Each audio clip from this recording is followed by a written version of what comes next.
Welcome to the deep dive. Forget scrolling through endless headlines today. Hmm.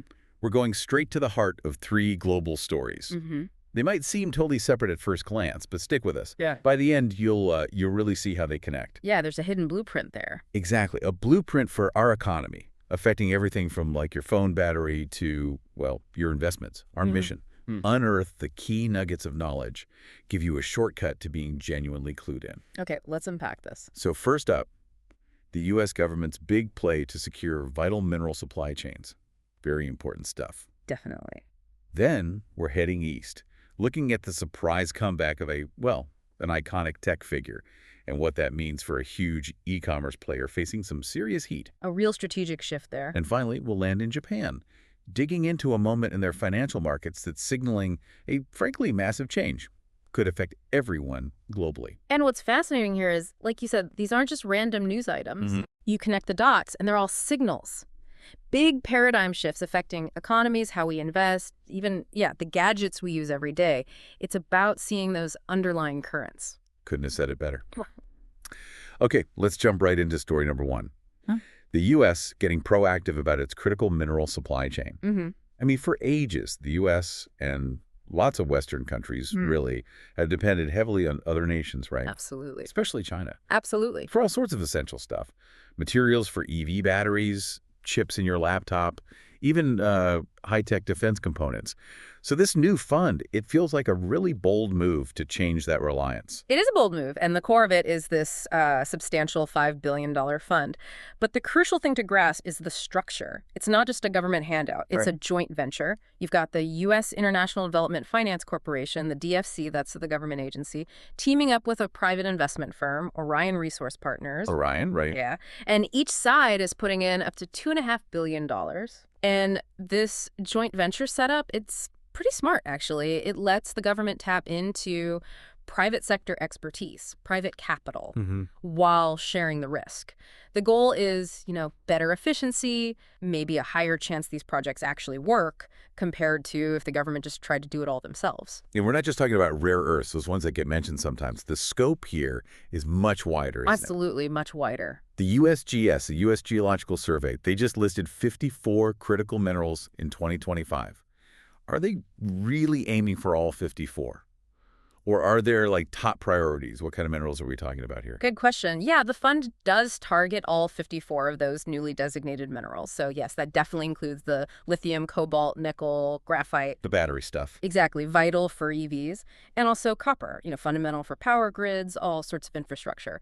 But what's also key is that the investment isn't just, say, funding mines. It covers the entire supply chain, from upstream, digging the raw ore out of the ground, through the midstream, that's refining and processing it, all the way to downstream, which is actually making the final components. Okay, so that midstream part, yeah, that seems like the real focus. Yeah. Right? I like your analogy earlier if baking a cake is the goal. Yeah. Upstream is growing the wheat, downstream is baking the cake, but the midstream, milling the flour. That's where the U.S. feels vulnerable.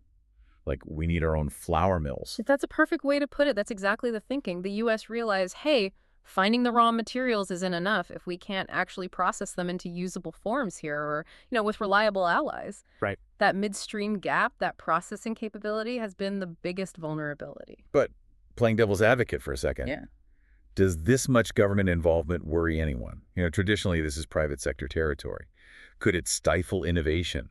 Lead to bad investments? It's a fair question. It's always a balancing act when government steps in like this, but here the strategic need is just huge. You think so? Yeah, national security, economic stability, the whole green energy transition, it all hinges on these materials. And remember, this $5 billion DFC fund, it's actually just one part of a much bigger picture. Oh, okay. A national strategy package. Exactly. You've got the Department of Defense, the DoD making its own direct investments. They even took a big stake in MP materials. The rare earth producer. Right, to lock down military supplies. Then there's the Department of Energy, the DOE. They have almost $1 billion in grants and loans, separate funding, focused on R&D. For what specifically? For better mining tech, cleaner processing, and importantly, recycling technologies, Mhm. trying to cut costs and find greener ways to do things. And companies get other perks too. Oh, yeah. If you're involved in these strategic areas, you can benefit from IRA tax credits, Inflation Reduction Act credits, plus they're trying to streamline the permitting process to get these projects moving faster. It's meant to be a coordinated push. Okay, so bringing it back to the listener, what does this actually mean for you? If you're tracking the economy, maybe thinking about investments, what are the key things to watch with this shift? All right, a few concrete insights. First, keep your eye on the midstream. Companies with genuinely innovative refining or processing tech or solid plans to build these facilities in the U.S. or allied countries, they're positioned for growth, especially if it's green tech. The DOE likes that. Makes sense. Second, the government connection is crucial. Investing now isn't just about the usual balance sheets. Look for companies getting those DOE grants, DoD contracts, or being considered for this DFC funding.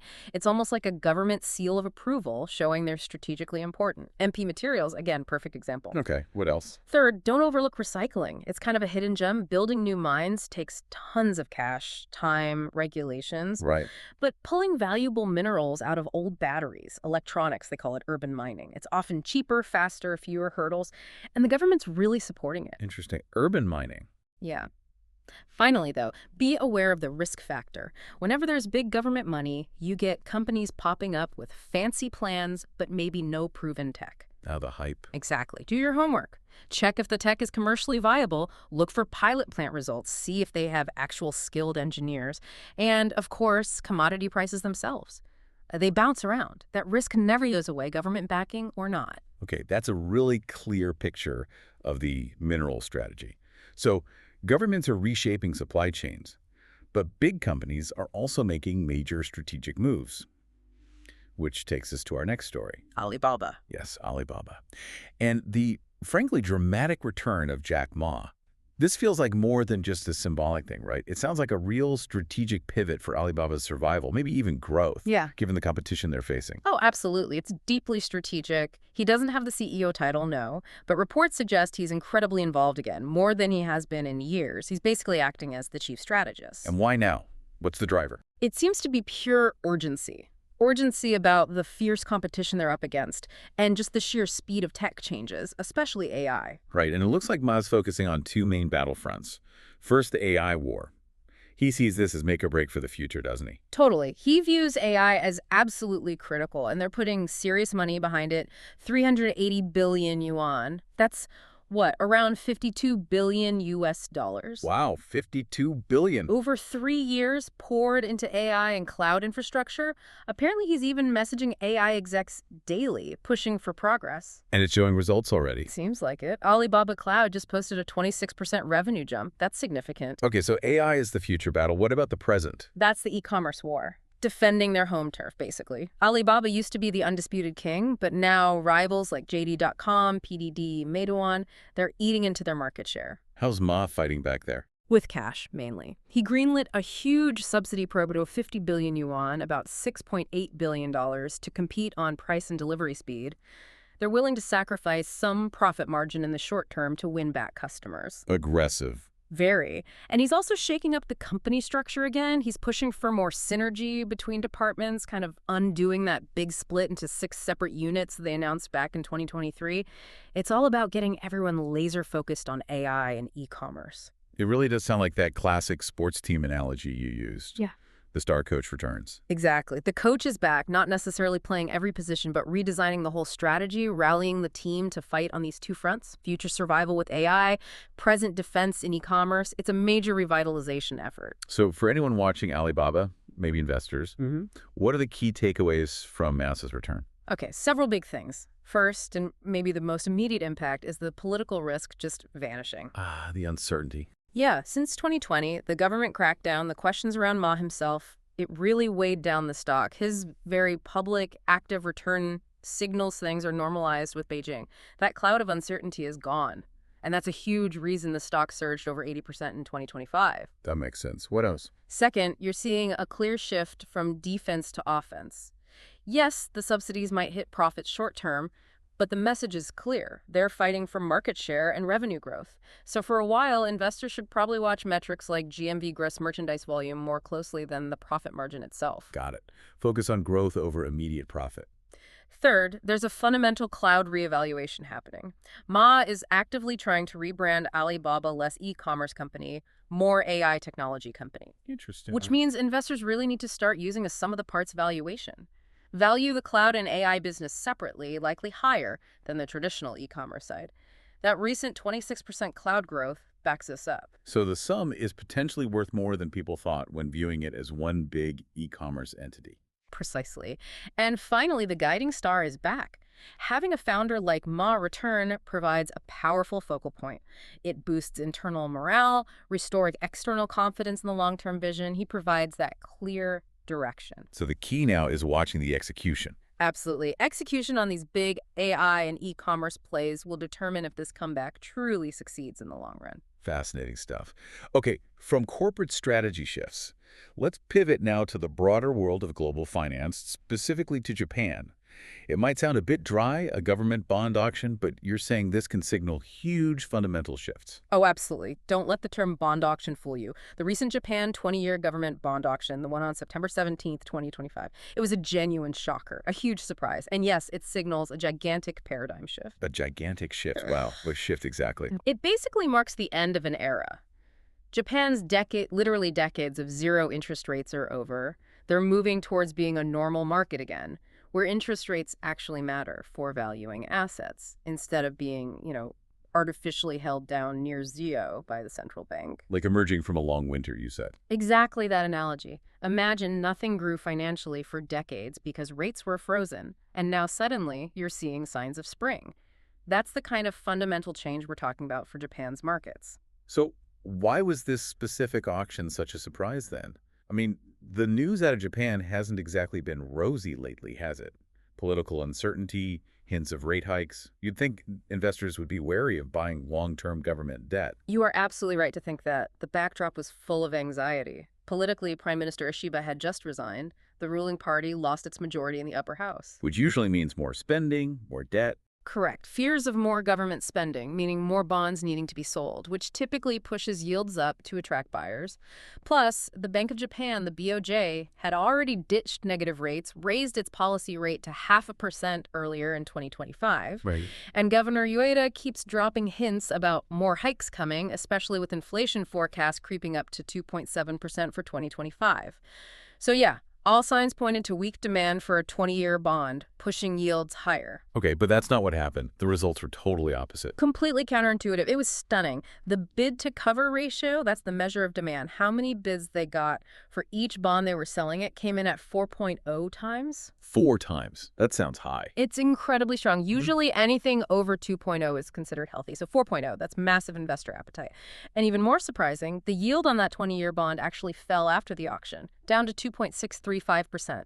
Falling yields mean rising prices, market stability. So why? Why the huge demand despite all the risks? The simple answer, the attractive absolute interest rate level.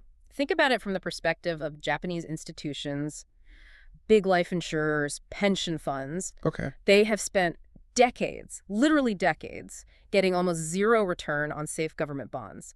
Now suddenly they're offered a 2.6% yield for 20 years on government debt. Even with the risks, that looks really appealing after such a long drought. Huh. Decades of near zero makes 2.6% look like a gold mine. Pretty much. It's all relative, isn't it? It shows just how profoundly distorted things were and how powerful this shift back towards normal rates is. It really does. Yeah. So for us, watching from the outside, or maybe investing globally, how do we interpret this normalization? What are the key insights? Okay, first and foremost, paradigm shift. Normalization is real. Ditch the old playbook that assumed the BOJ would just keep printing money forever or hold rates at zero. You now have to evaluate Japanese assets on fundamentals profitability, how sensitive they are to rising interest rates. Back to basics in a way. In a big way. Second, expect clear winners and losers. Who wins? Financial stocks, especially the big Japanese mega banks, Mitsubishi, UFJ, Sumitomo. Higher rates mean wider lending margins, better profits for them. And the losers. Companies carrying a lot of debt. Think highly leveraged sectors like real estate, including REITs and maybe some utilities. Higher borrowing costs will squeeze their profits. Makes sense. What else should we watch? Third, read the yield curve. The strong demand for long-term bonds suggests the market isn't expecting crazy, aggressive rate hikes from the BOJ. They seem to expect gradual, moderate increases. How does the yield curve show that? Well, the yield curve is just the difference between short-term and long-term interest rates. If long-term rates shoot up way faster than short-term rates, a steepening curve that could signal worries about inflation getting out of control or the BOJ slamming on the brakes too hard. So watching that curve shape is critical. Okay, so the curve tells us market expectations about future BOJ moves. Exactly. And connecting this to the bigger picture, fourth insight. The yen's status as a safe haven looks shaky. Really? It's always been seen that way. Traditionally, yes. But Japan's got massive government debt, ongoing political uncertainty. Those things undermine the safe part. Even if the BOJ raises rates, the gap between U.S. interest rates and Japanese rates, the differential, is likely to stay pretty wide. Which means It's hard for the yen to strengthen significantly or sustainably. Expect more volatility in the yen rather than a straight shot upwards. Its safe haven shine is definitely dulling. wow, okay. What a fascinating tour through these three seemingly different but clearly connected stories. Yeah. We had the U.S. government actively building new mineral supply chains. Right, strategic intervention. Checkma. Returning to steer Alibaba through fierce competition with bold AI and e-commerce bets. Corporate strategy under pressure. And Japan's financial market finally breaking away from decades of zero interest rates. So what's the common thread? What does this all mean when we step back?